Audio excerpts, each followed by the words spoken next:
Bonjour, ici Justin pour Ciné Techno. Aujourd'hui, je vais vous parler de Noël dernier, version française de Last Christmas, en combo Blu-ray, DVD et copie numérique, réalisé par Paul Feig. Le film met en vedette Emilia Clarke, Henry Golding, Emma Thompson et Michelle Yeoh. Distribué par Universal, le Blu-ray est disponible en magasin depuis le 4 février 2020. Après une série de mauvaises décisions et un passé trouble, Kate se retrouve dans les rues de Londres avec sa valise sous le bras. Elle travaille comme vendeuse dans un magasin d'articles de Noël et rêve de faire carrière en musique.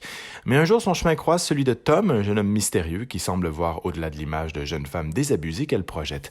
À ses côtés, elle se permet de montrer son vrai visage et s'affirme davantage. Après tout ce qu'elle a traversé, l'arrivée de ce garçon dans sa vie est un vrai miracle de Noël.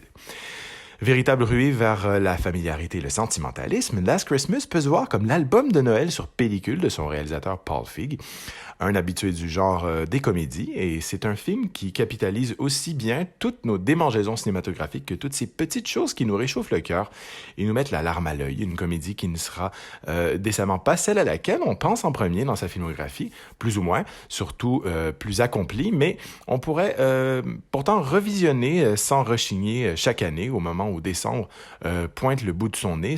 Ce petit film, cette petite pépite, mais c'était pour moi tout d'abord inimaginable de ne pas voir Last Christmas, étant donné que le film est basé sur une chanson du groupe Wham, menée par mon chanteur préféré, toujours George Michael, d'autant plus que sa musique intemporelle berce la bande sonore du film. Mais croyez-le ou non, Last Christmas est un bon et beau repas des fêtes sur grand écran, pas aussi copieuse qu'espéré, mais qui vous en donne sensiblement pour votre argent, si vous ne jouez pas au palais délicat. Dès les premières minutes, il est plus qu'évident que Kate est un désastre sur pattes dont le quotidien est rythmé par l'autodestruction physique et affective. Elle a des rapports sexuels occasionnels avec des inconnus, boit des pintes de bière seule dans des pubs, néglige autant son apparence que sa santé, se rêve chanteuse mais squatte sans ambition un job d'assistante dans une boutique de souvenirs et semble user plus que de raison de la patience de ses proches. Mais la vie de Kate commence peu à peu à changer lorsqu'elle rencontre au hasard Tom, un jeune homme tout à fait charmant qui se lance dans une mission pour la guérir. Il est le seul à voir au travers de la façade qu'elle s'est créée, à lui offrir des conseils avisés au lieu de la juger, et surtout un minimum de compréhension au moment où elle en a le plus besoin. Et à mesure qu'ils se fréquentent et arpentent un Londres lumineux magnifique, Kate semble remettre sa vie sur les rails en brisant sa résistance face à la beauté du monde qui l'entoure, alors que Tom, lui, se révèle de plus en plus insaisissable en tant que potentiel âme sœur. Mais entre vous et moi, j'ai trouvé le premier acte absolument catastrophique et le film dégageait une très forte odeur de navet.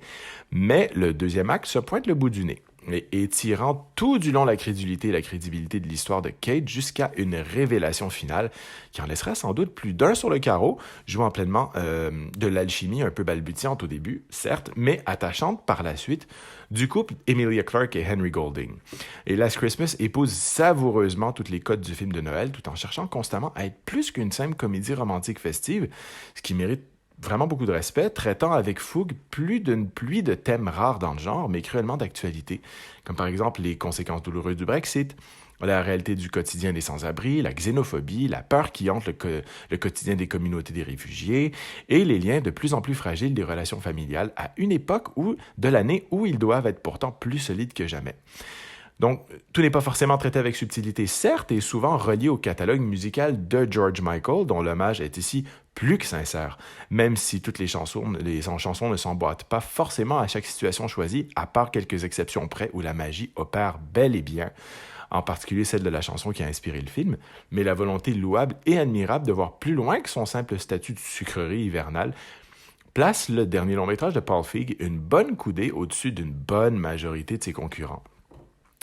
Donc, dans un long fantasmagorique à la Frank Capra, peuplé de guirlandes et de lumières scintillantes aux quatre coins de chaque rue, avec une excellente, même si peu appuyée photographie du grand John Schwartzman, où le réalisateur laisse exploser son penchant certain pour les figures féminines complexes, désordonnées et surtout rafraîchissant avec une femme qui ne dépend et ne survit pas grâce à l'amour d'un homme, mais littéralement grâce à ce qu'il lui donne, ainsi que celui pour les seconds rôles stellaires et savoureux, ici parfaitement incarnés par les merveilleuses Emma Thompson et Michelle Yeoh, respectivement en tant que mère, difficile et toujours inquiète, mais touchante, et patronne de Kate, une obsédée de Noël absolument géniale. Mention spéciale à l'immense Emilia Clarke, pour qui je ne cesserai jamais de témoigner mon amour, spécialement dans ce film où elle s'écarte avec brio de sa célèbre Khaleesi. Si la musique de George Michael incarne l'âme du film, Clarke en est le cœur avec toute sa pétillance, son énergie et son immense talent. Henry Golding, quant à lui, est absolument parfait dans le rôle. Il est d'un charme hallucinant et d'une telle allure qui devrait vraiment faire pâlir de peur les prochains candidats qui souhaitent incarner James Bond. Il est, grâce à ce film, devenu mon candidat numéro 1 pour le rôle. Le film offre des pistes en anglais DTS HD Master 7.1, espagnol DTS HD HR 7.1 et français DTS 5.1, accompagné de sous-titres en anglais pour malentendants, français et espagnol. L'image est présentée en format panoramique 2.0. Pour les suppléments qui sont très nombreux mais courts en durée, on retrouve Director in Vision qui se penche sur l'approche artistique du réalisateur. It's All So Cold est un montage vidéo amusant où l'on voit Emilia Clarke se plaindre constamment du froid. Try Not to Laugh est un petit montage de bloopers et Legacy Revealed se penche sur l'élaboration de l'histoire et le choix des interprètes. Pure Golding se penche bien sûr sur l'acteur. Emilia Recording Session démontre les talents vocaux de l'artiste. Love Letter to London explique le tournage en extérieur à Londres. Santa and Her Elf se penche sur la relation entre les personnages de Michelle Yeoh et de Clarke. Paul Feig Takes Over the Tram est une visite guidée des studios Universal avec le réalisateur. 12 Days of Production est un journal vidéo du tournage. Et enfin, l'ensemble est agrémenté de scènes supprimées et allongées, de bloopers encore et de commentaires audio avec Paul Feig et la scénariste Emma Thompson. Magique dans ses imperfections, étonnant dans sa volonté d'être plus qu'une simple romance facile et qu'il le réussit aussi également. Last Christmas incarne tout du long ce qu'il s'est toujours promis d'être et fournit suffisamment de douceur, de chaleur et d'honnêteté pour éclairer une sombre salle obscure d'automne et d'hiver. C'était Justin, merci et bon visionnement.